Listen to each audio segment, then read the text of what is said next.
How would you like a 15% discount to my daily email, the stack of stuff, the show notes, discounts to the conference, all of that? All you need to do is text the word show to 33777. You'll get the annual subscription with a 15% discount to my daily email. You'll get the stack of stuff, the links to the show notes, discounts to the conference, and so much more. All you have to do is text the word show, SHOW, to 33777. Text show to 33777.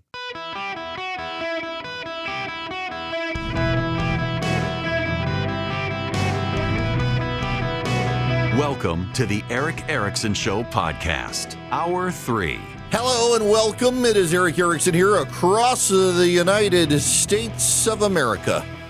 The phone number is 877-973-7425. I apologize. My coffee is broken today. I'm not quite firing on all cylinders, and that's still better radio than you're going to hear anywhere else. All right, we've got to get into, well, the press corps. Mark Halperin had his show on Monday morning, and Mark Halperin asked me to come on with him for the hour. It's going to be a regular thing now, I think. Enjoyed it. It's Halperin, and he has a guest. It's like a mass Zoom call, and people come on, ask questions, and it's you and someone on the other side, and Halperin moderates and steers it. He's got the best sources out there in the administration and elsewhere. I mean, everybody talks to him. It was a fun time. And we were talking about trust and distrust.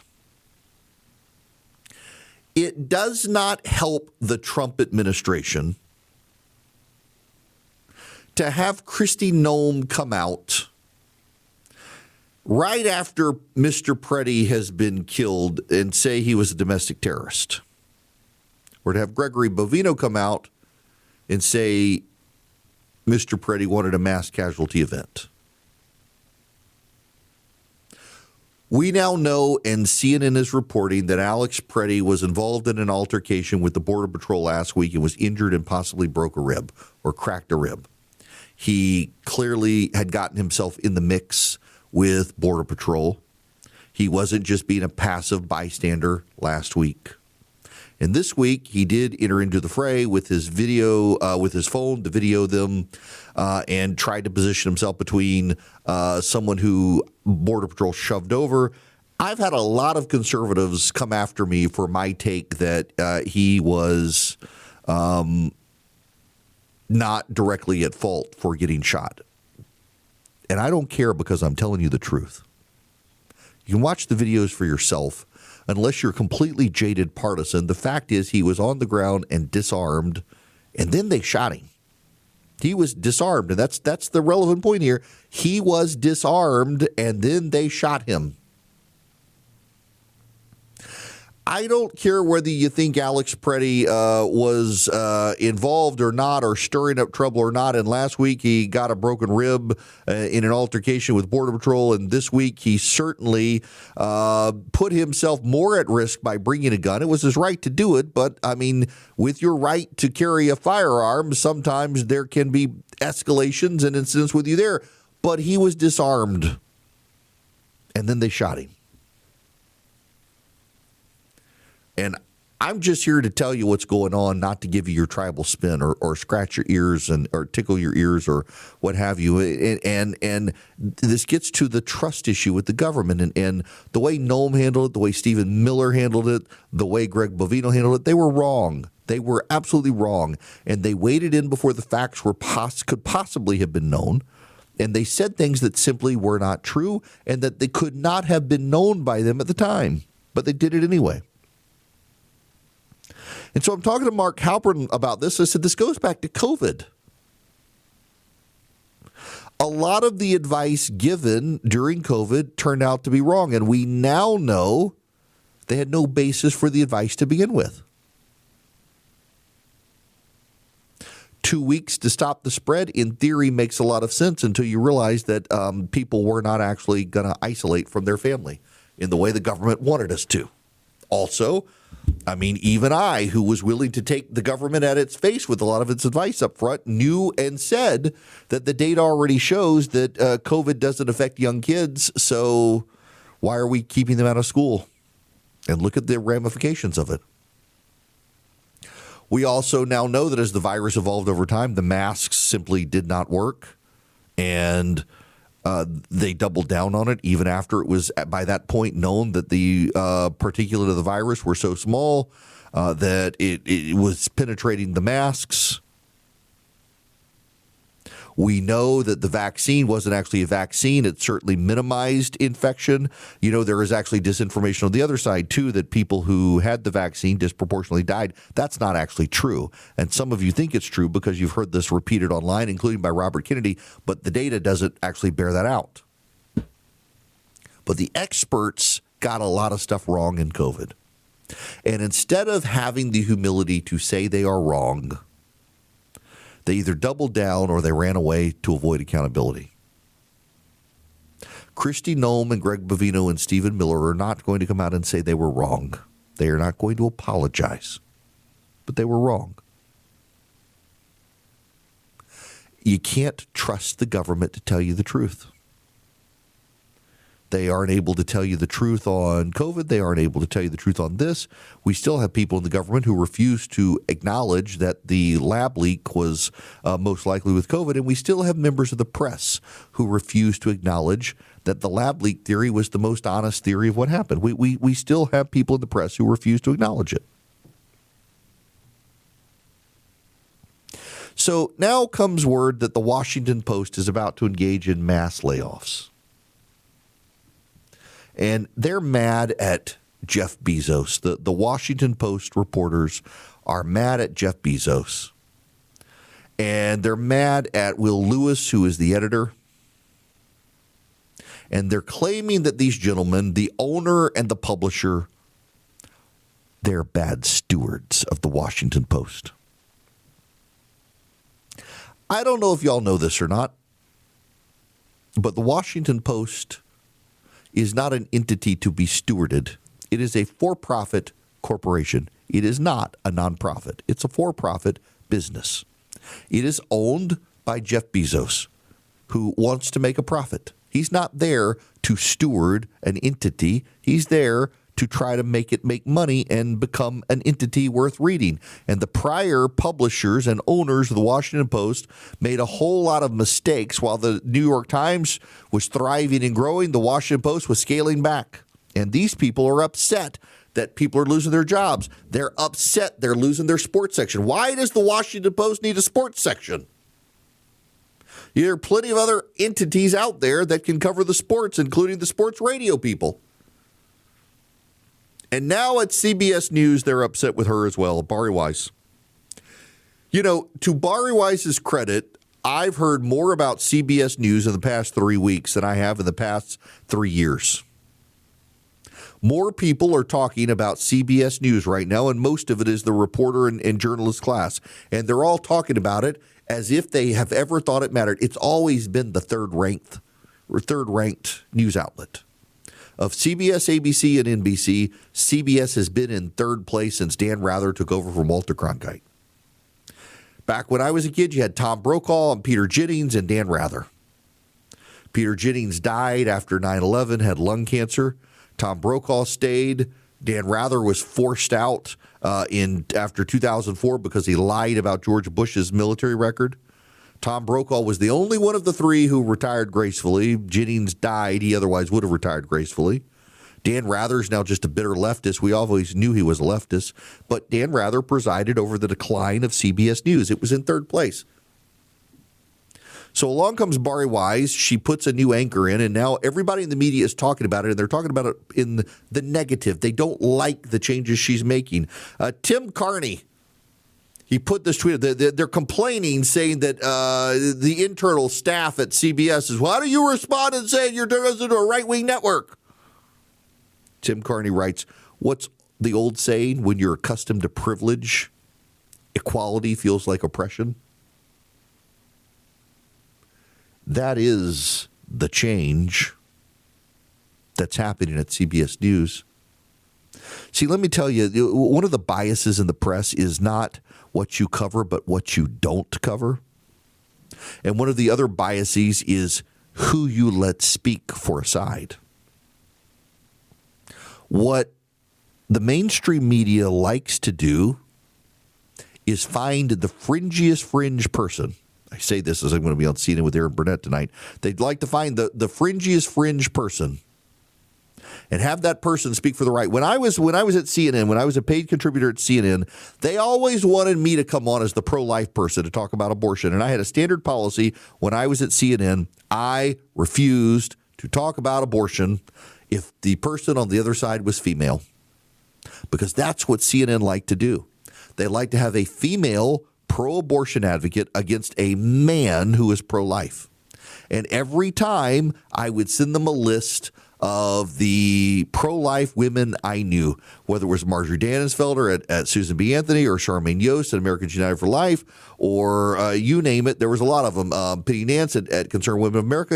I gave them a list of the women and said, here are the pro-life female leaders in Washington. If you're going to have on the female leader of NOW or the female leader of Planned Parenthood, you should have on the female leader of the largest pro-life group in the country. And CNN almost always refused.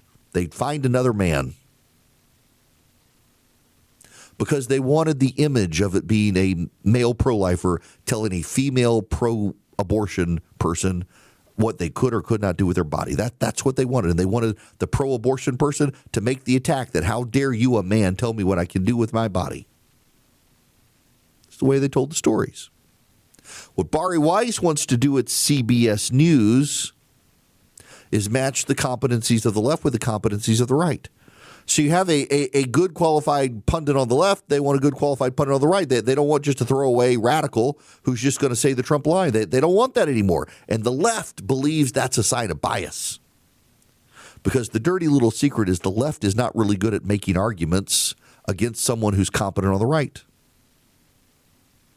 And at the Washington Post, they think that they should be subsidized for losing money.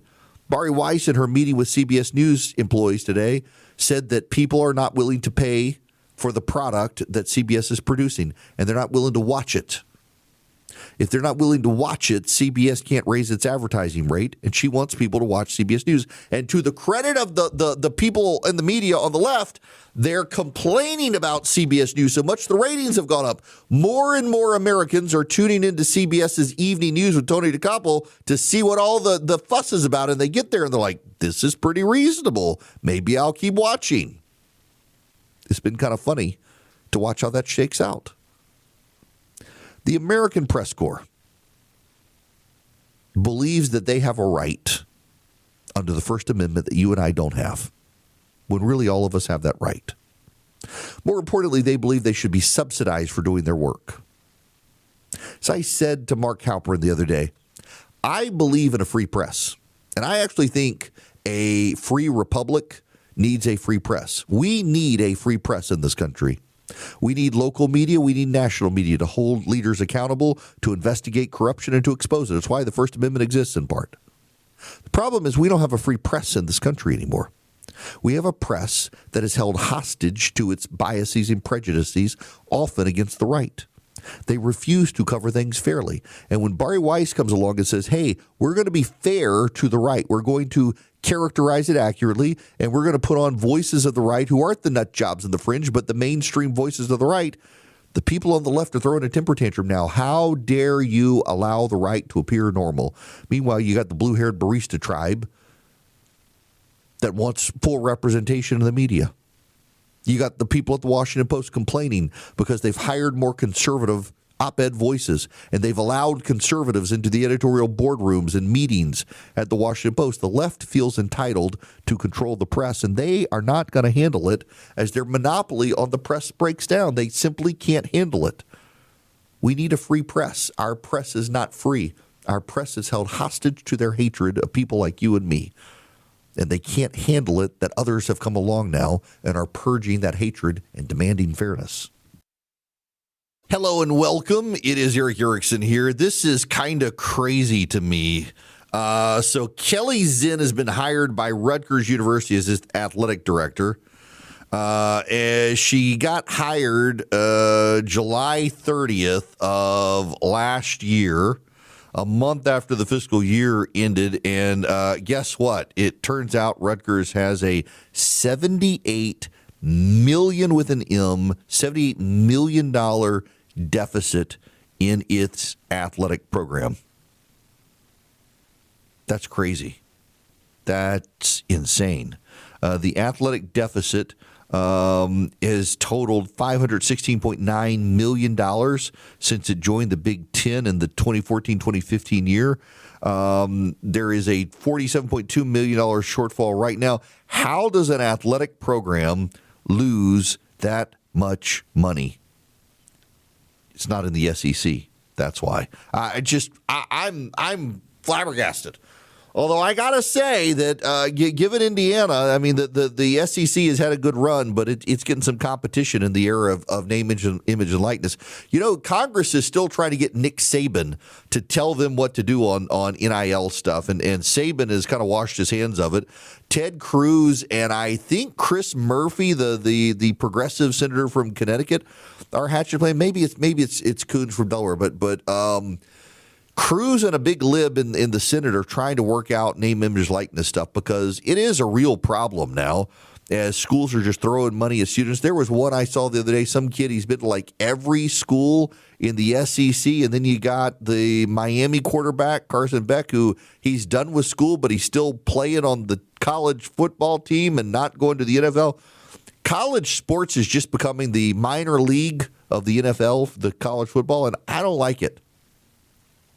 And you got a team, and the team is based on your college, and the players have no loyalty to the school. College football in particular is fundamentally broken at this point, and it's a shame to see. And hopefully someone can fix it, and maybe that'll help Rutgers with their, good Lord, $78 million deficit in their athletic program. Ugh. It'll fix it by building team loyalty again. Now, let me tell you about my bank, Old Glory Bank. OldGloryBank.com/Eric. OldGloryBank.com/Eric. They are my bank. I've got a checking account and I've got a savings account with them. You can too. You can get the cheap accounts like I have that have no fees, checking and savings. You get the premium accounts that bear interest. If you're active duty military, they'll waive the fees on those. You can do mortgages. You can do CDs. Whatever you need, Old Glory Bank can take care of you. If you're a business, they are an online bank, but they're highly, highly engaged with their businesses. They take the time to know you and learn your business if you ever need lending from them. They're just phenomenal people to work with, and you don't have to worry about being debanked. You don't have to worry about invasions of privacy. They'll stand up for you and your right to bank with them. OldGloryBank.com/Eric. OldGloryBank.com/ERICK. Should you wish to find a new bank, I recommend Old Glory Bank. I've really enjoyed working with them. I can even deposit cash, even though they're an online bank. OldGloryBank.com/Eric is the website. OldGloryBank.com/ERICK. Member FDIC, equal housing lender. Terms and conditions apply. Let Old Glory Bank help you. They're about to be traded on the NASDAQ, too. They just keep growing. We've got some news happening now. There's been a Border Patrol shooting in Arizona. We are trying to get the details here as to what actually happened, and we'll see. This happened in Arizona, not in Minnesota. Also, there is a story that the Democrats are announcing that they will impeach Kristi Noem if they get back control of the House of Representatives. It's going to be one of their campaign cries. If she's not fired, they will impeach her. I got to tell you, so here's my overarching theory. This is my overarching theory. The president has made changes on how he wants to deport people. I don't think the progressives are going to change strategies. I think they're still going to agitate. I think they're still going to be in the streets, and they're still going to call for defunding ICE. You need to know, if you are a progressive or a Democrat right now, that ICE is being funded separately from the Department of Homeland Security. The president's team got ICE funded to the tune of $18 billion through the One Big Beautiful Bill Act, and that funding is going to keep going until after 2028. But the Democrats have now decided they want to defund ICE, and they want to take it on. This is Democratic Representative Garcia talking to CNN. I think government shutdown should absolutely be on the table if we can use it as a way to ensure that we stop killing American citizens on our streets across this country. What is happening to Ms. Good, what happened obviously and continues to happen in Minneapolis, those are murders. Those are murders by our federal law enforcement agency against our own people.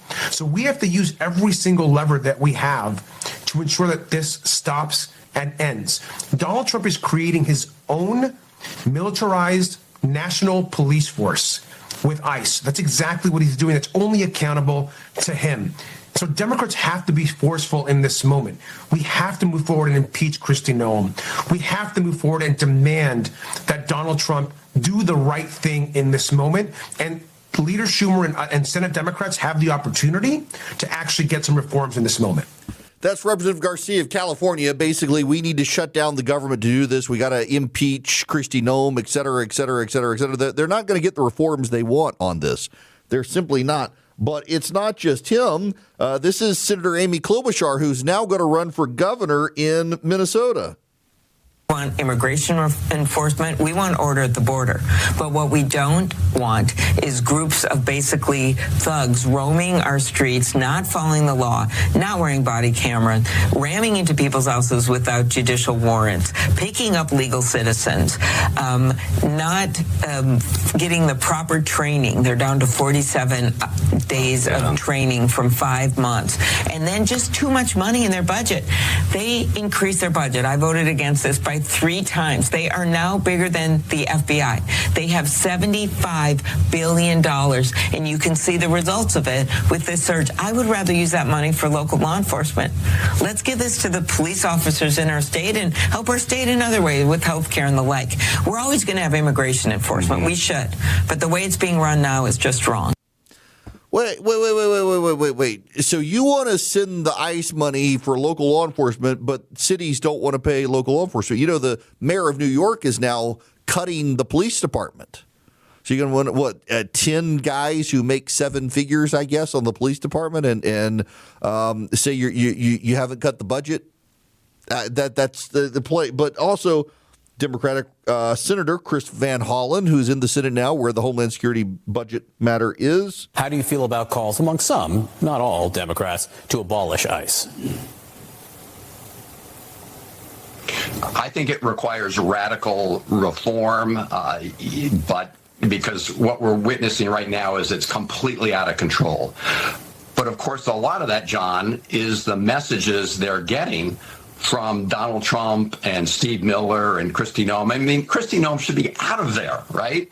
Steve Miller should be out of there because they've been lying through their teeth. They're the ones calling, these victims domestic terrorists. They're the ones that are just lying to the American people. They must think we're all stupid because we can see the video of Alex Preddy and we can see the video of Renee Good. We know they're not domestic terrorists, despite the lies coming out of the White House. And I just think this is going to require dramatic change before we can really move forward with the funding for these pieces of the Department of Homeland Security. You say radical reform for ICE. Does that mean defund ICE? It means not another dime for ICE until some of the changes you and I just talked about take place. See that? No more money. And so they must really think progressives are stupid here. They must really think the progressives are stupid because they're not going to get any ICE reforms. ICE is fully funded. You know what's not funded in the Department of Homeland Security? The Department of Homeland Security is not going to have TSA funded, the Coast Guard funded, or FEMA funded. You're going to get ICE funded because ICE was already funded. ICE was funded in the One Big Beautiful Bill Act. So now here, this is where we are. Democrats insist they won the last government shutdown. Ladies and gentlemen, do you believe the Democrats won the last government shutdown? Some of you probably do, so I have a question for you. If you believe the Democrats won the last government shutdown, where's the extension for Obamacare health subsidies? You think the Democrats won the last government shutdown? What were they shutting the government down to? Extend Obamacare subsidies. Where are they? Nowhere. Now the Democrats say they're going to shut down the government to get rid of funding for ICE, which has been funded already through 2028, so there's no way to shut down the government and pull it back. There's this dream that both sides have, and I know the dream because I have had the dream because I love government shutdowns. And the dream is that, gosh darn it, we're just going to shut down the government and we're going to keep it shut down until we get what we want. We're going to shoot the hostages. We're going to take the government hostage. We're prepared to shoot it. So you will give us what we want or we shoot the hostage. I am perfectly fine with that. And I've been through multiple government shutdowns. And you know what happens every time? The shutdown drags out. Your allies start selling you out. And you get nothing in the end. Happens every time. The only time Republicans were able to get anything out of it was the rescission package, where they call it sequestration, and that involved raising the debt ceiling. Republicans refused to raise the debt ceiling without spending reform. The debt ceiling is now raised. You're not going to do that again. You're not going to get ICE reformed. So the Democrats believe they can do these things, and they know privately they can't. So they're in this weird situation. In a very weird situation. This is the situation for the Democrats. They shut down the government, and you and I can't go through TSA. The lines back up. Everything slows down. We can't get on planes. TSA stops showing up for work. The public gets mad. Airlines get mad. The economy gets impacted. And there's a backlash from voters against the Democrats. Or the Democrats cave and reopen the government and they get nothing from the shutdown. And the progressives get mad at them. Either way, someone's getting mad at the Democrats. So I really do hope they take this tactic. I really do hope they take it. They've already seen ICE funded. They're lying to their base, insisting that they can stop ICE from being funded, even though the money's already allocated. They're going to slow down TSA. God forbid there's a natural disaster and FEMA is unfunded. They're going to slow down the Coast Guard because they're not going to fund the Coast Guard. And meanwhile, ICE is fully funded. So is the Border Patrol. I personally think I just think this is a very funny solution to the whole thing of the Democrats out there insisting that they're going to fight. There's nothing to fight. It's already funded. So now they want to do impeaching Kristi Noem. I kind of hope they do impeach Kristi Noem. I think she deserves to be impeached. I think she's done a terrible job. And by the way, it's not just this. Across the board, Kristi Noem has done a terrible job at the Department of Homeland Security. She's done a terrible job with the Coast Guard. She's done a terrible job with FEMA. She's done a terrible job with the TSA. Kristi Noem has not been a good Secretary of Homeland Security. The president's not going to fire her. So, okay, impeach her. But we get close to the election. The election is coming. Do you really think this is the galvanizing issue for most Americans? Do you really think the galvanizing issue for the United States of America is impeaching Kristi Noem? Not groceries, not the cost of living, not even the deportations. And yet most Americans support the deportations. Most Americans want illegal aliens deported. They don't like what Border Patrol is doing. And again, I got to say, I keep seeing all these people hating on ICE. ICE is not the one doing it. In fact, there's a CBS News story out of the ICE agents are complaining that they're getting the blame for things that are not even their fault. ICE agents are getting blamed for what Border Patrol is doing, and they're mad about it. And by the way, who are the ICE agents blaming? Kristi Noem and Corey Lewandowski and Gregory Bovino. They're not happy, and they're starting to speak out. You know, this has been a pretty well-oiled machine for a while. There have been very few leaks from Border Patrol and ICE. But after the Saturday shooting of Alex Peretti, they're starting to complain and say they knew this was going to happen all along. Here's the thing you need to know about Alex Peretti. We now know that he was engaged in anti-ICE operations before Saturday. He had a rib cracked or broken in an altercation. He previously was obstructing, and he was an agitator, not just a protester, last week. Now, a lot of people on the right are throwing this at me today, saying, look, he clearly was anti-ICE. He clearly was agitating. He clearly was doing more than protesting and had a history of it. I don't dispute that at all. I don't. He clearly was in the mix. But on the day that he was killed, he was filming. And he was trying to position himself between someone who a Border Patrol agent had shoved over and the Border Patrol agent. And they pulled him away. And they held him down. And they disarmed him. And then they killed him. The bottom line is this. Alex Peretti was a disruptor and agitator. We now know this. CNN, not Fox News, is the one reporting it. He was engaged in anti-ICE operations and engaged in more than one scuffle with ICE agents, putting himself in a position to try to obstruct ICE agents last week. But that doesn't change the fact that the ICE agents had disarmed him before they killed him. It was seconds and not minutes. There was confusion and chaos. It was not murder. There was no premeditation, which you need in murder. It was the heat of the moment and confusion and possibly his gun discharge. We don't know for sure. We know someone yelled gun. And another agent whose back had been to Peretti turns and fires. Peretti's killed. He put himself in harm's way. Like Rachel Good, we now know the week before he had done this as well. But unlike Rachel Good, or Renee Good rather, who hit a Border Patrol agent as she was trying to flee the scene, hit her with their car, Peretti was on the ground, disarmed by the ICE agents or the Border Patrol agents and killed. That's a fundamental difference.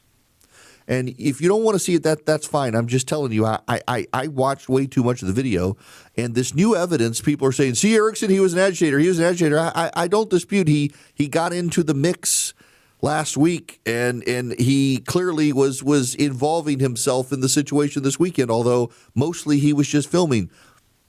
But at the point of his death, he was disarmed and on the ground, and they still shot and killed him. And you should be able to recognize the problem with that.